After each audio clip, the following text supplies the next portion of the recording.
Welcome back dear student. जैसा कि आपको पता है, Indian financial market and services subject E lecture series जो अपनी चल रही है, उसके अंदर आज हम नेक्स्ट लेक्चर ले रहे हैं जिसका टाइटल है role of financial system in economic development. कि जो फाइनेंशियल सिस्टम है उसका रोल क्या है इकोनॉमी के डेवलपमेंट में।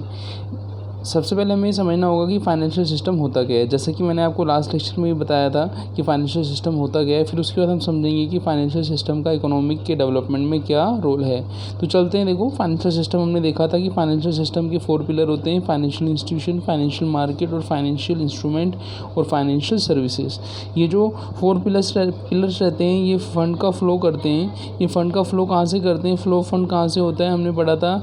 एरिया ऑफ डेफिशिट जो होता है, एरिया ऑफ सरप्लस जो रहता है, जिनको हम क्या बोलते हैं, जो एरिया ऑफ डेफिशिट रहता है वहाँ सीकर ऑफ फंड होते हैं, और जो एरिया ऑफ सरप्लस होता है वहाँ जो इन्वेस्टर वगैरह वो होते हैं, तो उनमें फ़ंड का फ्लो होता है। तो वो किसके थ्रू होता है, ये फाइनेंशियल सिस्टम के जो कंपोनेंट हैं 4, चाहे वो फाइनेंशियल मार्केट हो, चाहे वो फाइनेंशियल इंस्टीट्यूशन हो, चाहे वो फाइनेंशियल इंस्ट्रूमेंट हो, और चाहे वो फाइनेंशियल सर्विसेज हो, हम उसके थ्रू समझते हैं। और जैसा कि हमने आपको बताया भी था कि ये जो सब्जेक्ट है इसका नाम ही क्या है, Indian financial market and services.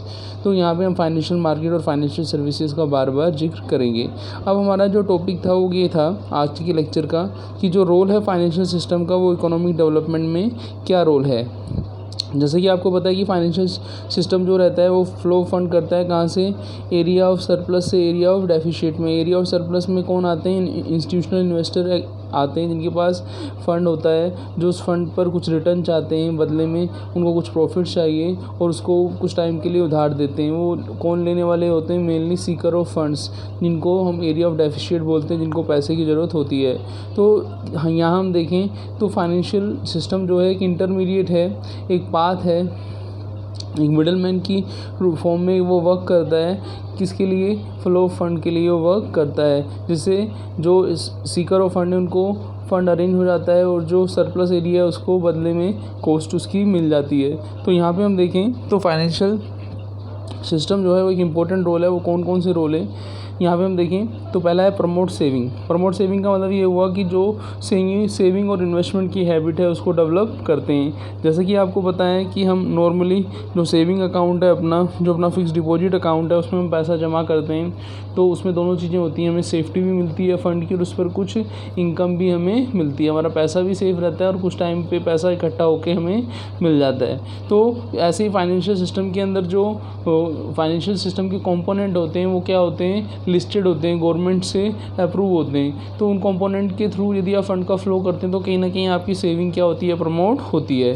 फिर हम बात करेंगे financial system make it easier to trade, कि जब फंड इजीली अवेलेबल हो जाएगा, जो सीकर ऑफ फंड्स हैं उनको पैसा मिल जाएगा, तो वो क्या करेंगे, ट्रेड भी इजीली कर सकते हैं, बाय सेल इजीली कर सकते हैं। तो जो इकोनॉमी के अंदर फंड का सर्कुलेशन है वो फाइनेंशियल सिस्टम फंड का फ्लो बनाता है, जिससे ट्रेड भी क्या होते हैं, प्रमोट होते हैं। जो ट्रेडिंग या सेल्स परचेज है वो भी प्रमोट होता है। नेक्स्ट आता है कि जो फाइनेंशियल सिस्टम है वो चेंज कर रहा है वेरी फास्ट। कैसे चेंज कर रहा है, क्योंकि फाइनेंशियल सिस्टम में क्या हुआ है, इनोवेशन हुआ है, रिफॉर्म्स आए हैं। आपने देखा होगा जो हम फाइनेंशियल सिस्टम का जो फर्स्ट कंपोनेंट है फाइनेंशियल इंस्टीट्यूशन में, हम बैंकिंग इंस्टीट्यूशन को ही देखें तो बैंकों का पहले नेशनलाइजेशन हुआ था 1969 में, फिर 1980 में नेशनलाइजेशन हुआ है। और अभी आप देखें तो बैंक आपस में मर्ज हुए हैं, जैसे स्टेट बैंक्स के एसोसिएट बैंक के आपस में मर्ज हो गए हैं। और अभी फ़िलहाल देखो आप, जो पंजाब नेशनल बैंक है उसमें भी जो आपके इंडियन आपका ओबीसी बैंक है, जो ये जो बैंक है आपस में मर्ज होके इनका जो है रिफॉर्म्स हुआ है। तो कहीं ना कहीं हम ये देखें कि बैंकों का आपस में जुड़ना एक बैंकिंग इंस्टीट्यूशंस का एक रिफॉर्म माना गया है। ऐसे नॉन बैंकिंग इंस्टीट्यूशंस को यदि हम इसमें मिलाएं बैंकिंग नॉन बैंकिंग में, तो अपने पास फाइनेंशियल इंस्टीट्यूशन आता है। तो फाइनेंशियल सिस्टम क्या हो रहा है, चेंज होता जा रहा है, उसमें रिफॉर्म्स आ रहे हैं डे बाई डे, उसमें इनोवेशन आता जा रहा है। तो वो भी इकोनॉमी के डेवलपमेंट के लिए बहुत ज़रूरी है। यदि ये रिफॉर्म नहीं हो तो इकोनॉमी हमारी वहीं की वहीं रहे, उसमें कुछ ग्रोथ नहीं हो। तो इनका रिफॉर्म आना भी बहुत ज़रूरी है। जो फाइनेंशियल सिस्टम के जो कंपोनेंट है उनमें रिफॉर्म आना भी बहुत ज़रूरी है। फिर हम देखें Regulation and intervention of government has two phases. One is ensuring efficiency in the system and second is providing stability and building confidence. अब गवर्नमेंट क्या करती है, टू फेस में वर्क कर रही है. पहला तो क्या है, सिस्टम को एफिशिएंट बना रही है और दूसरा क्या कर रही है, जो सिस्टम है उसमें स्टेबिलिटी और जो आपकी कॉन्फिडेंस लेवल है उसको क्या कर रही है, इंक्रीज़ कर रही है. देखो होता क्या है, ये जो हमने फाइनेंशियल सिस्टम के पिलर पढ़े, इन पिलर के अंदर लोग अपना पैसा कब लगाएंगे, जब गवर्नमेंट क्या देगी, गारंटी देगी. तो गवर्नमेंट क्या करती है, अपने रूल्स रेगुलेशन के थ्रू क्या करती है, इन पर कंट्रोल करती है. और इनका कंट्रोल करने का पर्पज़ यही है कि फाइनेंशियल सिस्टम क्या रहे, एफिशिएंट बना रहे. तो और फाइनेंशियल सिस्टम के अंदर क्या आती जाए स्टेबिलिटी आती जाए और लोगों का कॉन्फिडेंस फाइनेंशियल सिस्टम में डे बाय डे बढ़ता जाए. जब कॉन्फिडेंस बढ़ेगा तो आपको पता है कि लोग ज़्यादा से ज़्यादा क्या लगाएंगे, पैसा लगाएंगे. और जब पैसा ज़्यादा से ज़्यादा लगेगा तो रेजिंग हग अमाउंट हम इजीली कर सकते हैं. जो आपका उस अमाउंट जो है हम इजीली कर सकते हैं. तो ये जो फैसिलिटेट रेजिंग उस अमाउंट जो है, हमें ज़्यादा से ज़्यादा करोड़ों में जो हम रुपए अरेंज कर सकते हैं, वो किसके थ्रू कर सकते हैं, जब गवर्नमेंट क्या कर सकती है, अपने इंटरवेंशन या रेगुलेशन के थ्रू क्या कर सकती है, वो लोगों को कॉन्फिडेंस ला सकती है कि फाइनेंशियल सिस्टम जो है वो अपना गवर्नमेंट, जो नेशन की गवर्नमेंट है उसके कंट्रोल में है.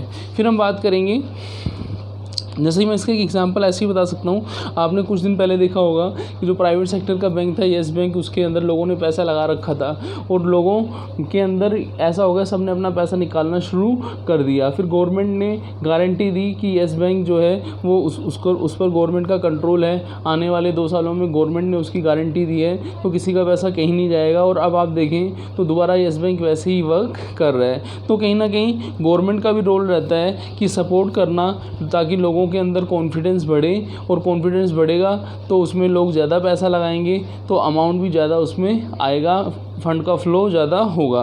तो कहीं ना कहीं हम ये देखें तो गवर्नमेंट का एक इंपॉर्टेंट रोल रहता है. फिर हम बात करेंगे to minimize the risk. To minimize the risk क्या होता है, रिस्क का मतलब ये है कि जो इन्वेस्टर पैसा लगा रहा है उसमें वो ये चाहता है कि उसकी जो रिटर्न की वैरिएबिलिटी है, रिटर्न की वैरिएबिलिटी का मतलब है रिटर्न कम होना.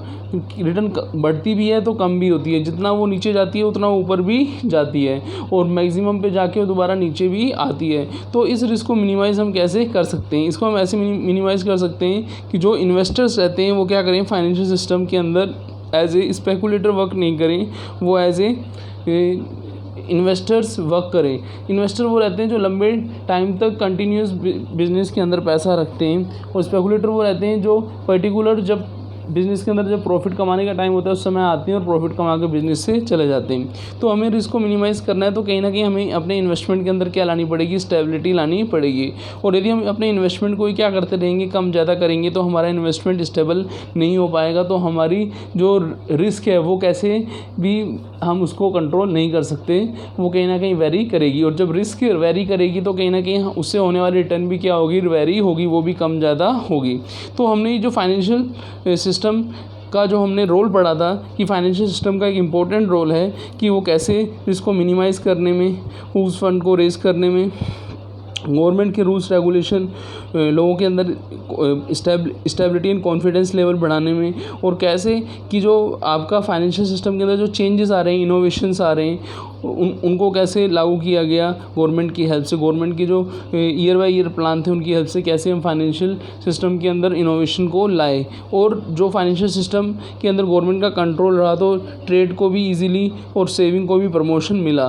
तो हमने यहाँ पे समझा कि क्या फाइनेंशियल सिस्टम होता है और फाइनेंशियल सिस्टम के अंदर गवर्नमेंट का क्या रोल रहता है फाइनेंशियल सिस्टम के डेवलपमेंट में, और कैसे फाइनेंशियल सिस्टम जो है वो गवर्नमेंट की हेल्प से कैसे वो इकोनॉमी के डेवलपमेंट में अपना इम्पोर्टेंट रोल प्ले कर सकता है. हम यूँ भी कह सकते हैं कि development of any country economies depend on a strong financial system, और a strong financial system is developed on the policy of the government of that nation. कि किसी भी नेशन की जो गवर्नमेंट रहती है उसकी जो पॉलिसी है, उस पॉलिसी के कारण ही उस देश की उस कंट्री के जो फाइनेंशियल सिस्टम को उसको डेवलप किया जा सकता है। और यदि किसी कंट्री का फाइनेंशियल सिस्टम स्ट्रॉन्ग है तो उसका इकोनॉमिक डेवलपमेंट होना भी निश्चित है। तो हम ये कह सकते हैं कि फाइनेंशियल सिस्टम जो रहता है कि उसका एक इम्पोर्टेंट रोल रहता है इकोनॉमी के डेवलपमेंट में।